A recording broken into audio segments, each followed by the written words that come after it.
because I do think the innate thing that we all have, Ford had it wrong, this thinkers and doers model. I think we're all both. I think we actually have the capacity, and we are at our best when we're creating something. It doesn't matter what the fuck it is. We each have our own gift to give, and yours is unique. Welcome to the Calvin Corelli Show. I'm really excited to have you. I am here with Joe Mechlinski, and Joe is a very fascinating guy. So you're an entrepreneur, an investor, and we connected last year at a Virgin Unite event, like a Richard Branson organization that wanted help on some business model around, well, business model, quote unquote, right? But for a nonprofit organization, right? And really hit it off. And so I wanted to connect more deeply with you and hear your thoughts. And I know that you're writing a book, and there's a ton of stuff that I can't wait to get into. So, but instead of me trying to butcher an intro, why don't you give us sort of your quick background in like 3 acts, just to get people up to speed on Joe. I love that. I love the 3 acts. So act 1, I'm the product of 2 amazing souls who met at 20 and 21 hitchhiking. My mom was trying to be an aspiring actress, and my dad was becoming a man at 20 and making some decisions. And so long story short, when my mom got to California, she came back, found out she was pregnant with me. And she's like, shit, shotgun wedding, they get together. And then, fast forward to, I lived on a bunch of different places. I went to multiple schools, like 5 schools in 5 years. I lived, with my mom, who again was a struggling actress. And she was this spiritual being who, unfortunately, was very sick physically, but also had me read lines with her in the living room, wherever we were at times, which, depending on like the day, was a different home and a different couch at someone else's place. And so she always had this way of giving me a bit of perspective on life and heart. And then my dad got a job and like never fucking complained about anything. I watched this guy basically go out into the hot and go out to the cold and work. And he had this line where it's like, I don't have to do this. I get to do this so I can provide a living for my family. So I grew up in Baltimore, really where they shot the wire is kind of the way I describe it. It was a little bit of a seedy environment. And, long story short, I was able to get into Hopkins for act 2 of this play. And when I got there, it was crazy to me that people did not view it the same way I did. Like, this was my lottery ticket. This was the moment that I'm going to leave abject poverty to something else. And I saw a lot of people unhappy. I saw a lot of people who were there because their parents told them to be there. A lot of people who, viewed it as their safety school. And I was like, what the fuck is this? And so I got a couple internships because I'm thinking to myself, maybe it's just like this environment. And again, the school was great, but as I went and got a couple internships, I was like, holy shit, like the feeling doesn't leave. Like I saw it, when you're 19, and then I saw it when you're like 39 or 49 with a house and kids and whatever else your story is, you might be making a gazillion bucks, but this just does not seem like a good ending. Like, is anybody watching this play? And right, so the unhappiness stayed with those people. Is that what you're saying? Yeah. And your sense of like, oh my God, this is amazing. That carried with you through life as well. Yeah. It did the taste of life. Right. Missing. And look, I was a troubled kid with a ton of trauma, violence, drugs, guns, etc.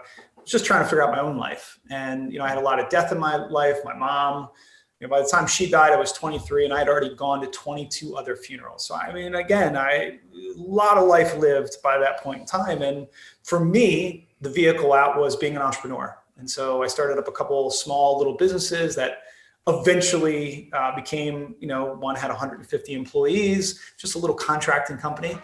And I got this idea that like my dad's mindset about like, he didn't have to work, that he got to work, that maybe this is something I should think about. Like, just how do you bring out in the workplace, people's full, not just potential to turn this into like a Tony Robbins thing, but it's more about at the end of the day, my study, my dojo is, when people leave work, not leave, they now just move from one room to the other in their house, but they're asking themselves a question of like, was today worth it? Was it worth my life? And I think this rotting inside, it affects us as men, it affects us as husbands, fathers, friends, citizens. I don't think that we can see out these panes of glasses very well. And so Act Hey, can three I is unfolding. I just want to understand here, Joe's, because it wasn't clear to me. Were you saying that like that excitement and that like, oh my God, this is my ticket that you felt when you got to Hopkins, that left you over time? No, Is that what you're saying? it's never sort of left me in the sense that I know I'm one of the luckiest, fortunate, hardworking, Got it. blessed, talented people that I can Got think it. of. But when you think about the idea of like really being all into the day and the moment and the here and the now, and it seems I thought that was a switch, not a dimmer. I thought that was a sort of a being as opposed to obviously something that people need to work on like a muscle. You know, the gratitude and not just gratitude for the sake of like, again, thinking that the world is amazing. It's more of like, how can I show up as a full expression of who I am in all these areas of my life? Yeah. What did you study? Just curious. What's that? What did you study? I studied econ and psychology, but you know, I've spent a lot of time reading philosophy books and ancient wisdom books, and you know, I'm down the rabbit hole of my own self-awareness and psychedelics and et cetera. So there you go. All right. I'm going to have to just 1 second because my dog is just going nuts and she's going to keep doing it. So I'm just going to have to open the door and let her in. This is the dog. She insists on being part of it. I love it. There you go. Yeah. All right. Act 3. Act 3, I spend the next 20 years helping organizations as a small management consulting firm. We've been hired by Microsoft, John Hancock, New Balance, major organizations who were trying to really think about discretionary effort, high performance, and discretionary effort. That's a technical term that I haven't heard before. Yeah, the idea that we all have this infinite ability to give a little more, and that it's a choice. And so when you're in an environment that you don't feel safe in, you retreat. And so most organizations are set up as a pyramid. There's a hierarchy from top down. There's essentially a parent-child relationship that gets developed. And so if you treat a 50-year-old like a child, they're going to act like a child. If you ask them to badge in every day and to log in so I can see what they're doing, you know, these are still ideas that exist today that are totally foreign to me of like, why would we subjugate ourselves to this matrixed environment? And so we've got a bunch of different ideas that we've tested and we've tried inside of organizations, essentially doing the right thing, essentially being a human, essentially asking people to stop apologizing when your dog barks, or the fact that I'm in Lulu today and I'm not getting dressed up and I haven't, you know, worn pants with buttons for 7 months. Like, this should not be apologetic moments. These should just be normal moments. And I think, you know, again, my hammer that I look at is the workplace. It's like, how do you really provide the right equity in an environment that people feel like they have ownership, and at the same time, you know, there's accountability and consequence and like adulting happening. I'm sure you've seen the study the Netflix culture and that whole like freedom and responsibility approach. Yeah, for sure. They I think have done a great job, you know, standing on the shoulders of Zappos, standing on the shoulders of, you know, lots of really good research around high performance flow states, but also just, again, cultures of justice and fairness. That's what people want. People want to feel like it's fair. And again, fair means you lose and you win. Like, this isn't just about winning all the time either. So after that, I wrote a couple books. One hit the New York Times and really changed the trajectory of my career. And, you know, since then we've been doing podcasts and books, and I've become an investor. We've started a fund investing in female diverse founders. We've just been really fortunate, man. I'm loving this act. I know there's a fourth act coming. And so that's a little bit about me. Sweet. That's amazing. That's incredible. What was a New York Times bestseller for people? Called Grow Regardless. It was a thesis that if you treat your employees like your clients and your clients like employees, you know, again, I'm like almost sometimes embarrassed to say these things. I'm like, why is this not like commonplace? But again, it was about equity. It was about how you give an experience to your employees so that they give that same experience to your customers. Just think about the use case of like an airline or a bank. The least paid employee sees the most customers, and forget about pay. What about just equity of ideas? I've surveyed so many organizations. I mean, we've worked with 600 plus now after 20 years. And the first thing we do is go listen. And what you hear and what you see, it would make you laugh, it would make you cry, it would inspire you, but it's definitely a mixed bag of all of those emotions. And the blind spots that organizations have is they just don't think about the frontline employee as a real asset. They think about it as a widget or a cog. And I think Dunbar's number of 150, Robert Dunbar, who said basically once we get over 150 people, we don't act so well together. We have a problem with trust with each other. Well, think about it. A lot of organizations have this issue, which is when you're far away from the fire, it's like, how can I be sad for what's going on in the Congo right now? I haven't been there. It's very difficult to empathize when I haven't seen it. Well, I think in these institutions, these organizations that we've sort of collaborated against, when they get past a certain number, they do take on a sort of a different character, a different shape. And they're, again, not really kind of I use unions. Like unions probably were good at a point, but now they've become, interestingly, again, inherited. These ideas maybe aren't as applicable. The world has changed. And you think about businesses, they change, but we've got this notion of like this unnatural life that they got to live forever. Right. It's not the way the world works. Right. So. Yeah, political parties, right? Living forever. I'm like, you should implement your platform and then get out of the way, like new party, right? Like we've been around for 250 years. We still haven't succeeded with our plans. Well, and again, we don't think about this, but it's legitimately just a decision we could all make tomorrow differently. Whatever it is, we could all just decide tomorrow we care about freedom differently. Like we could care about money differently. We could do that. Now, again, a collective consensus is not something we're very good at yet, but we could definitely, there's been much smarter people than me to talk about just a shared reality, right? How can you make room for everyone's version of the truth, that all choices are valid, that we are stuck on this planet, this rock hurling through the universe. No one wants to talk about that. No one wants to talk about the fact that we're all going to die at some point. Like, the concept of ownership drives me nuts. Like you have a dog. I could have said, you own a dog. How absurd is it the fact that we own like I bought a house and I have 12 trees in the back. Like now I own those trees. Like I don't own those trees. Those trees were here before me.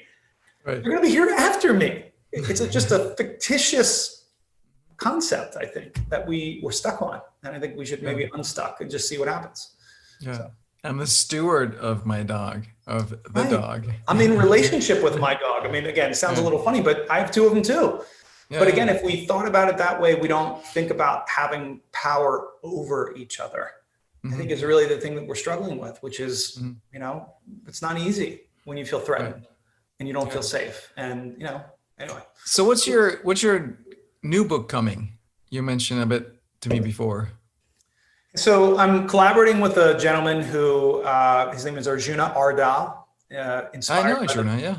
You know Arjuna? Yeah, I do. Okay, cool. So Arjuna and I are kind of working up a book around power and authority, and how right now, given that we've got COVID, we've got sort of this disruption to the healthcare concept. It's not really healthcare; it's sick care. Most people get down with that, but again, then what does it mean, right? And then when you think about business, half the Fortune 500 in the last 20 years is gone. So all these old ideas, all these old businesses, like, are they really going to make the turn here as we like? Half the Fortune 500 companies? So in 2002, 53% of the companies that were in the Fortune 500 are gone. Oh, gotcha. They no longer exist. They're Circuit City. It wasn't like a 2020 COVID thing that. No. But like the idea that these things have died, and we're not paying attention to the fact that death has become us. Like it's here. Right. I remember reading some of Ram Dass stuff or listening to some of his talks, and he talked about this village or town or whatever in India where people would go to die, and he would be like walking around these like dying people there, and he would be looking at them thinking like, oh, poor you, like you're dying. And they would kind of be looking at him like, oh, poor you, you have to live all these years, right? It's like that freedom in recognizing that you're going to die. Actually, when I was in India, I would ride the motorcycle, and I bought a motorcycle and learned to ride it just by asking a friend how it works. I didn't have a license or anything like that. I just go into Indian traffic.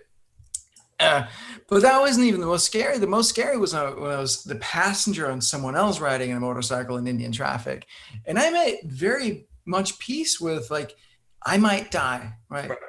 On this ride. It's scary as fuck, and I just breathe deeply and just be completely okay with, I might die here. Right. If today's the day that God wants me to die, I'll die today, right? Yeah. I think there's like we have this very complicated relationship, very fear-based relationship with death, and I think it really hurts our relationship with life. Right. Yeah. Well, I mean, I think if I'm remembering right, Ernest Becker wrote the famous book, The Denial of Death. And that talked about the sort of the human development. We're not horses. We're not born with the ability to run within a couple hours.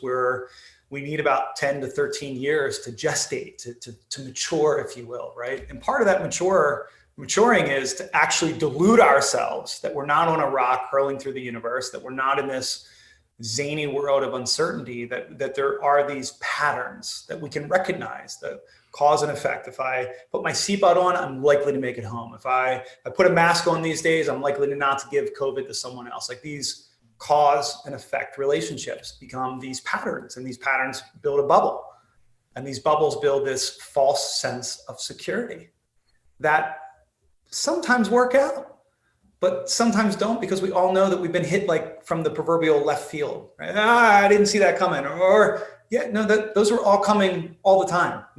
You happen to be in the way, or we call it serendipity, or we call it the universe or God, or whatever your version of that is. But I think that's something that we should probably teach a little bit more, and I've got two, little ones that I talk to death about all the time. And obviously, what the fuck do I know about death? I haven't died yet. Right? No. But the once you notion do, that you'll it's come back and explain it to us. exactly. By the way, I am apparently here back doing it again. Right. So. There you go. But you're right. I think fear is obviously again, lots of people have talked about this. This is the human condition. This is the existence. This actually is kind of what makes it exhilarating, right? It's when you're up at the top of the roller coaster and you're about to go down. And there's nothing you can do about it. I mean, I think that's a good metaphor for life, which is there's really not much we can do but, watch it unfold, find a place that maybe our light shines in a way that we feel good about, and shit, if you can help some people along the way, that probably seems like a pretty decent way to think about it, at least for me. Yeah. Yeah. So the book is called Who Says? The book is called Who Says? I haven't talked about it with anyone, so call it a first time here out there. We're excited about the idea that we all are subjugating ourselves to some form of authority.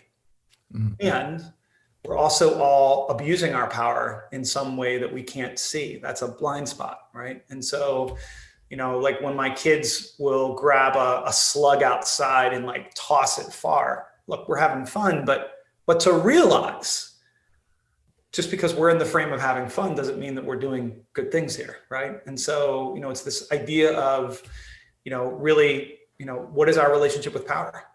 And as we look at the constructs we have of gender and race and diversity and the shapes of organizations and legacy and time and the marketplace, like all of these juicy topics, just imagine 200 years ago when you and I wanted to go bake a cake, like 200 years ago, like we were baking cakes, you didn't have it delivered. You didn't go to the market to buy it prepackaged. You didn't go to the bakery to have it all done. You didn't have to source any of these things. You went to the market once a week. You put on your clothes to haggle, to get ready to do this unnatural thing that human beings do, which is this like negotiation between someone winning and someone losing. You come back after that day, by the way, you were exhausted for days. You didn't do it again. And then you got up and you did it the next week. Like, we now are doing this every day on our phones. By the way, back then we didn't have a concept of time. Not everybody had a clock on. We were like, am I late? Did I make it in time for the podcast? There's this anxiousness that we are sort of creating in ourselves. I feel that, may not be helpful. one of my friends, business partners, is a body therapist over in Copenhagen, Bengt.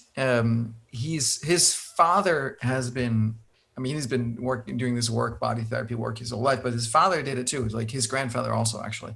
But his father wrote a book that I read, where he talks about how he had seen that development in people over many decades, and especially what he saw was this tension in the lower belly.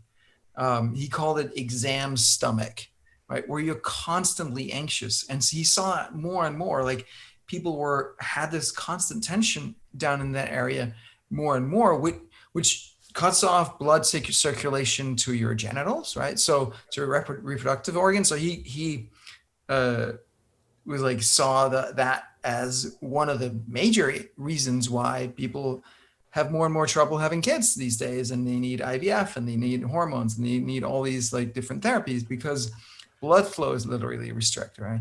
But and beyond that, like just living is like our breathing becomes more shallow, right? Because we're not doing full deep belly breaths. So it has all these negative consequences for us. But he saw it happen because he was constantly hands-on people's bodies. And so you can see that development in the population. It ain't good for us. No, I mean, my last book was a quick scrape that if you looked at just the neurobiology of when we're working, you've got a brain in, of course, your head. You've got 40 million neurons in your heart. You've got about 100 million in your gut. You know, we've said these things like trust your heart, trust your gut, you know, follow your heart. But when you look at the workplace design, there's a great quote by, I'm not a big quote guy, but I do like this quote from Churchill, which is, we shape buildings and then they shape us. Cause, right? And so when you think about work, again, we've set up this environment that if you looked at the biology of the body, if you looked at the way that we be, right, this is not set up to be consistent. So to your point, whether it's, you know, anxiety and fear because I'm constantly feeling behind, or I'm constantly feeling subjugated, or I'm constantly in a fearful place, I'm in this cortisol spike, right? And then all of a sudden I'm tunnel vision. I have more blind spots than I need. Then how am I going to make good decisions? It's just not, I mean, most people are not Navy SEALs. They were not trained under fire. They, you know, most of us are doing the best we can to get through the fucking day. And again, you know, we're learning these things in a newer way. And I think we're just a little behind with the software update, right? We're just trying to get the next patch so that we, you know, we make it through the next day with a little bit more ease and a little bit more grace. So, you know, I think the workplace, again, continues to be kind of a place that I think, you know, one, it supports capitalism, which I love. I think is a great system that we've, you know, it's not perfect, but it's got something going, right? You know, it's also a place where people can create, because I do think the innate thing that we all have, Ford had it wrong, this thinkers and doers model. I think we're all both. I think we actually have the capacity, and we are at our best when we're creating something. It doesn't matter what the fuck it is. It could be, you know, a clay molding, a painting, a car, a craft beer, a book, you know, a software application, whatever it is. But the babies, yes, I mean, exactly, right? Like we love it. There was something about it, right? And then, you know, it's funny though, I think about this all the time of like the sentiment of this country right now is like, you know, it's because we didn't earn it. Nobody earned this. Most of us have been given this, and it's really hard. You know, I watch it in our kids. You know, I grew up a very different way than my kids are experiencing right now. And like, how can I help them, you know, have a full experience so that they're not gifted everything? It's very difficult to do. Very. Right. Because I mean, and it is, I had a conversation earlier today with Dimitri about this, like, and I was thinking back, because what I see is I see a lot of people who are financially well off and successful in other ways, and they have this sense of guilt in them. Like they feel guilty for their success is what I'm seeing. And I realized that was actually how I felt in high school. And especially remember between the first and second year, we moved to a different town. We used to live in the quote unquote whiskey belt north of Copenhagen, where all the rich people live. And then we moved to this small 40,000 per person population town on the coast. And people were a lot more poor there generally, like not poor, but just like middle class, ordinary, you know. And what I found was that there was a lot more love and connection and intimacy in that world. And I hung out with my friends and in their families, and they had that, and we didn't have that in my family. My family kind of felt cold. Most of that environment, that culture up in the whiskey belt felt kind of cold. And so I had this whole guilt issue around being rich and having money. And like, if I came out and someone was like, "Oh, are you rich?" I'm like, no, I'm not rich. Don't, right. Cause I felt like that meant that I was a bad human, that I wasn't likable, that I would not be able to have connections, like something like that. It was like really weird. So I just recognized all of a sudden, wait, I used to feel that way. I don't feel that way anymore. But I did. And maybe it was the fact that it wasn't something I had earned, right? Because it was my parents' wealth and that I was living off of, and combined with the fact that I didn't feel like there was a lot of love and connection and intimacy in that family. And maybe it's just, I mean, it is something that I have done work on, right? And overcoming those beliefs around, being rich or wealthy. Yeah. Well, I mean, I'd love to hear more. I mean, because I think I have definitely progressed a ton in this area, specifically in the last couple of years. But I can tell my shadow often is my guilt.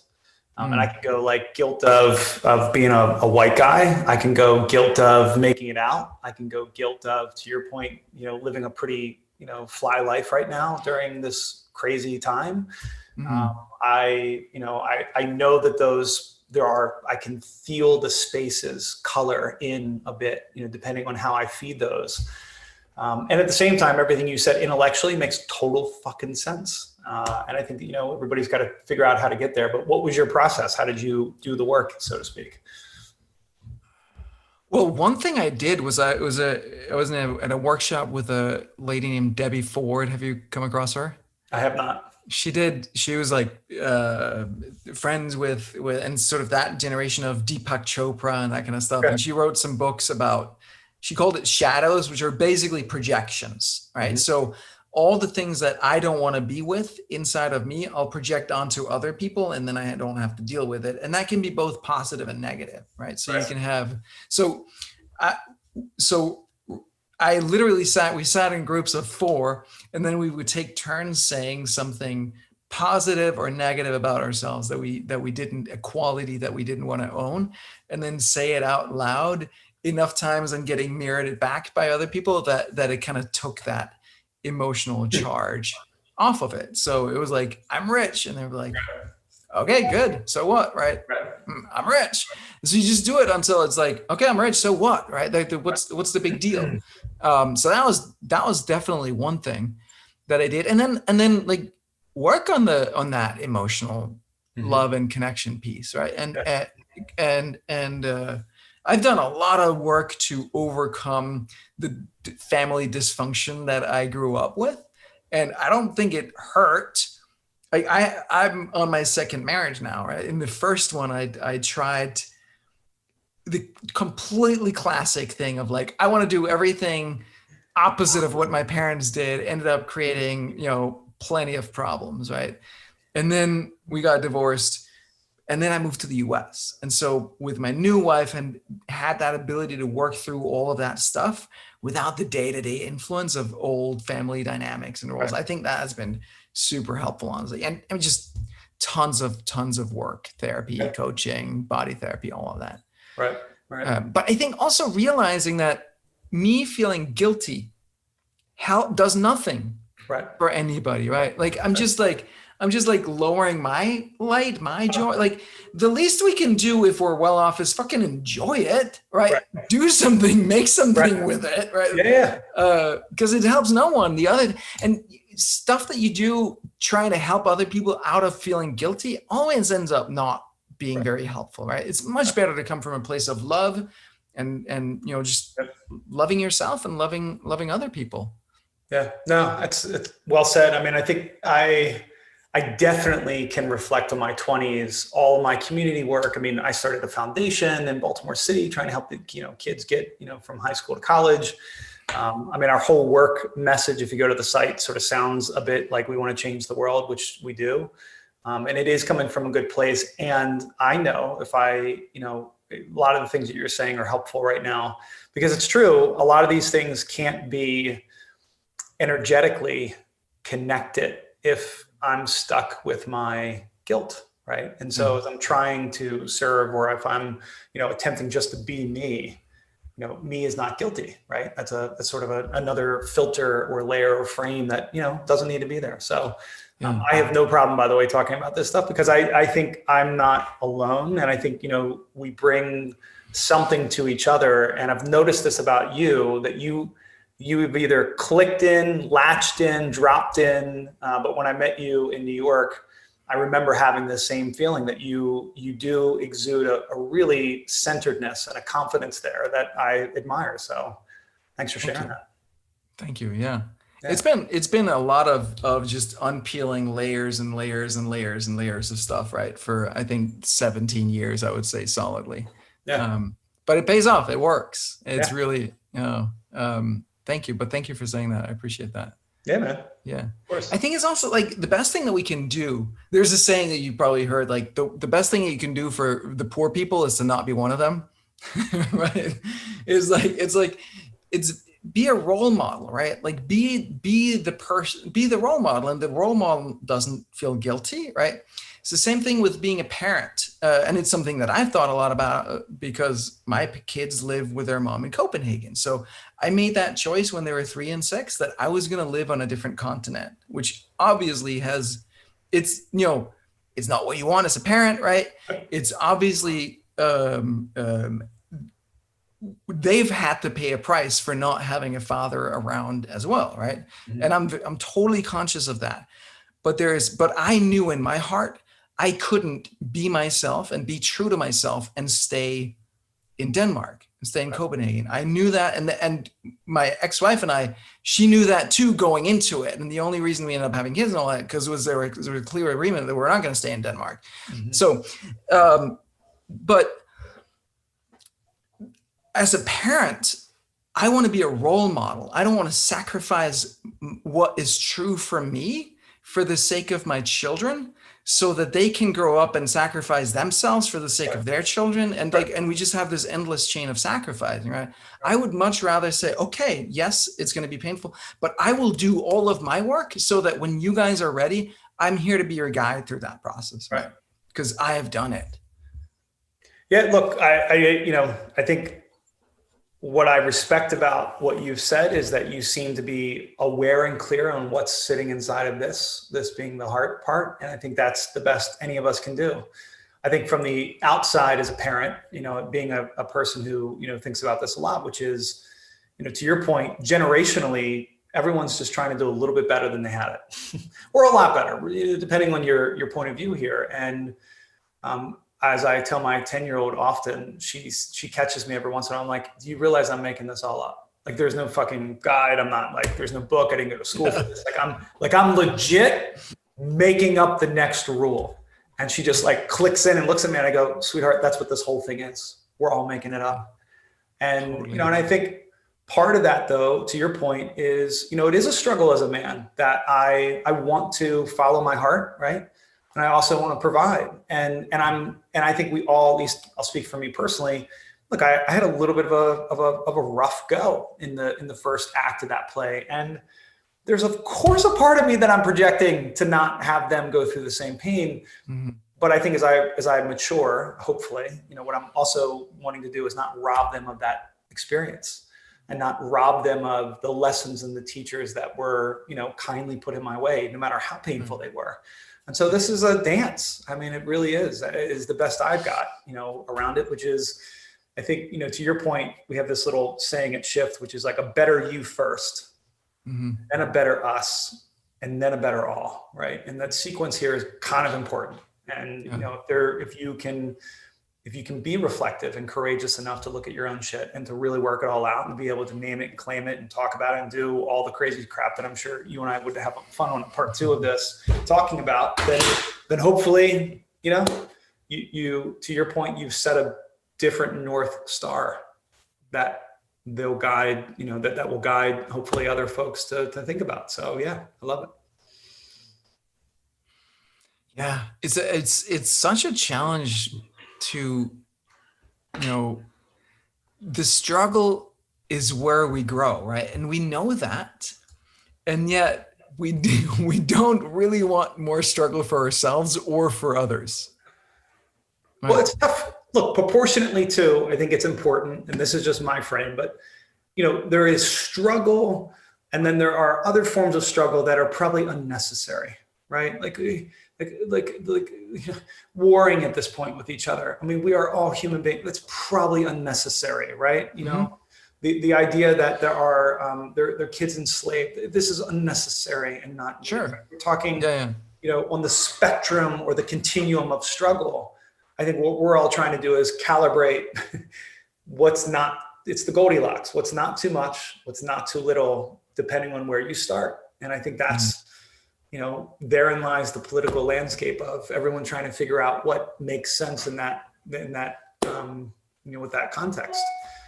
Because look, in some ways, I have seen a degree of pain and struggle from a financial point of view in a city like Baltimore, by the way, that is, it's got so much heavy energy of trauma, and it's just past it. It just hasn't been able to figure out what to do with it.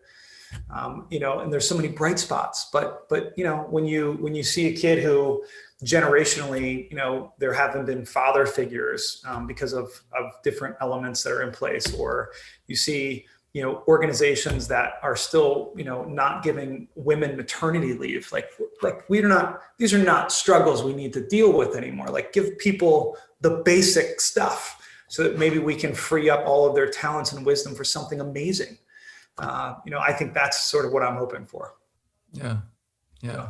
anyway, One of the things that always struck me in India was that, like, there's no, I don't know how the details of how it works, but it seems like there's no safety net or anything like that. So it's like, all right, you got an iron and an ironing board, you open a shop ironing shirts, right? And then right. you just hustle your way to find some money. So it's that combination of, well, there's no safety net, but there's also not a lot of red tape, right? You can just like find a place to set up shop and you do it. Or like laundry. We had a house cleaner. She was wonderful. And we bought a washing machine when we lived out there, and so we gave that to her when we left, and she was like ecstatic, over the moon.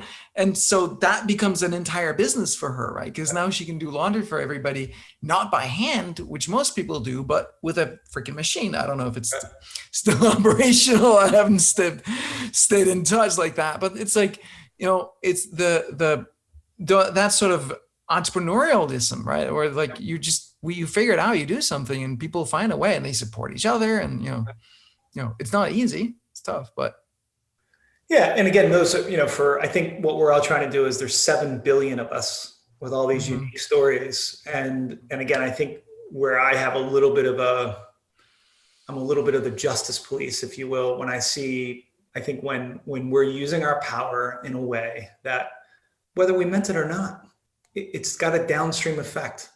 And whether it's in the form of rent seeking, there are a lot of people that are sitting back on the backs of others that I don't think is the mentality that they want to have. But if you look at second and third generation family businesses, this is a thing I spend a lot of time on, which is, a second or third generation family, that next group of people, they don't know what they're doing. They didn't build it from scratch. There was a nothing and then a something. That journey teaches you a lot, so that when you're given the something, this is usually larger, more complex, more competitive.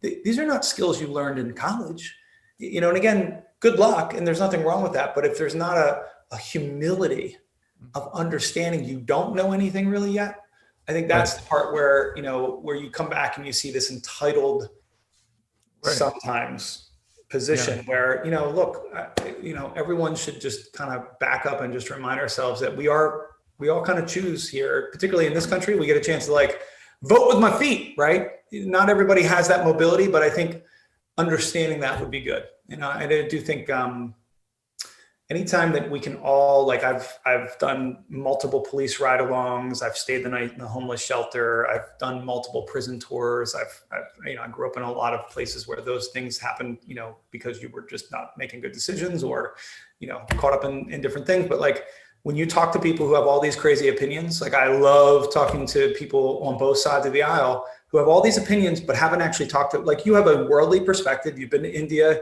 you grew up outside of this country. Like you have a point of view. I don't. I've been to a few places. I've seen a few things, but like, then I should try to learn from you when it comes to that, right? And then maybe when it comes to, I don't know, Baltimore, you might want to, right? That's the way this works. Like we're supposed to like listen and learn. Yes. And maybe like you have something to offer me and I have something. Right. That's what I think we need to get to soon, because the alternative is not good. The alternative means just more like, frankly, wasting time, wasting energy. And in some ways, you know, we might do some things that are not reversible. And I think that's what we're starting. I mean, our existence, when have human beings ever had the ability to self-terminate? This is it. Hands are on buttons. These are not small things for people. Yeah. So. I think the biggest thing that I'm nervous about is what happens. You know, there's been, you mentioned it before, like, you know, kids growing up without a father, right? Yeah. Which is, you know, my kids are amongst those, right? What that does to them. I mean, they have a father, but they don't have a father around, and I haven't abandoned them. Like we still see each other, right? And I support them. So it's not like, you know, who's my dad? But like what that does to people and some of the other things that seem to be happening. It seems to me that there's a lot of people out there right now that are very emotionally traumatized, right? That are, you know, have a lot of anger or a lot of upset. And the pandemic here certainly hasn't helped, right? So we got that whole financial insecurity, like isolating like that. I don't think that's good for us. Like hiding behind a mask so you can't see people's facial expressions. I don't think that does something good for us, right? So there's all of that stuff happening. My concern would be like around the long-term consequences of some of these things, right? Like parenting, so critical, right? I don't know that we've become better as parents over the past couple of decades, right? And what are the consequences of that downstream? You know, one of my favorite authors is Jonathan Haidt.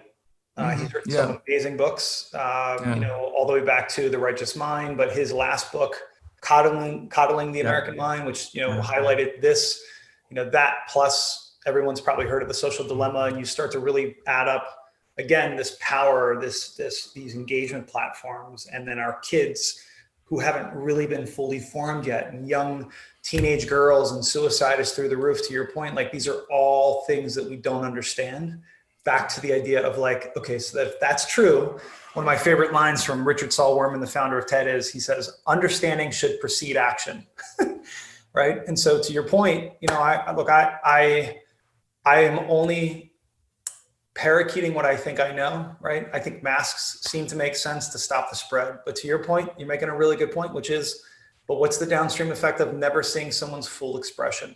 I don't know. That doesn't seem good. You know, what's the lockdown? I mean, I'm not a public health expert. Here's what it seems, right? Which is if we all could just get on the same page with a little bit of agreement on what we should be doing and could be doing, it seems like that might be good.